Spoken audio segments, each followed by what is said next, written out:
પાણી ફરી વળ્યા બાદ મૂંગા પશુઓના મોતની ખબર સપાટી પર આવવા પામી છે।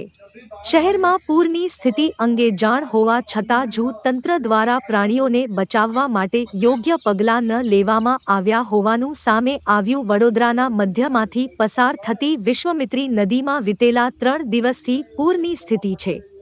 નદીનું જળસ્તર વધતા જ તમામને તે અંગે સાવચેત કરી દેવામાં આવ્યા હતા।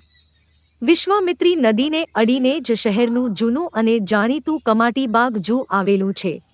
આ ઝૂમાં અસંખ્ય પ્રાણીઓ છે।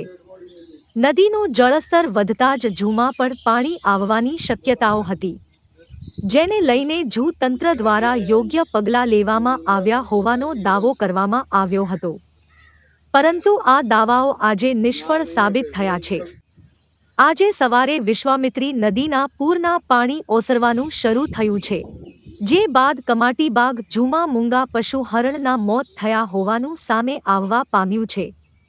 3 થી વધુ હરણ અથવા નીલગાય પૈકી એકના મૃતદેહને તેમના જ પિંજરામાં ઝાડની ડાળખીઓ વડે ઢાંકીને રાખવામાં આવ્યા છે, જે પશુઓને પાણીથી બચાવવામાં તંત્ર નિષ્ફળ રહ્યું હોવાની સાબિતી આપી રહ્યું છે। મૂંગા પશુઓના મૃતદેહનો મામલો સપાટી પર આવ્યા બાદ લોકોમાં ભારે રોષની લાગણી વ્યાપી જવા પામી છે, તો બીજી તરફ આ પ્રકારની ઘટનાનું ભવિષ્યમાં પુનરાવર્તન ન થાય તે માટે જરૂરી સઘન પગલાં લેવાની શરૂઆત આજથી જ થવી જોઈએ તેવી લોકમાંગ ઉઠવા પામી છે।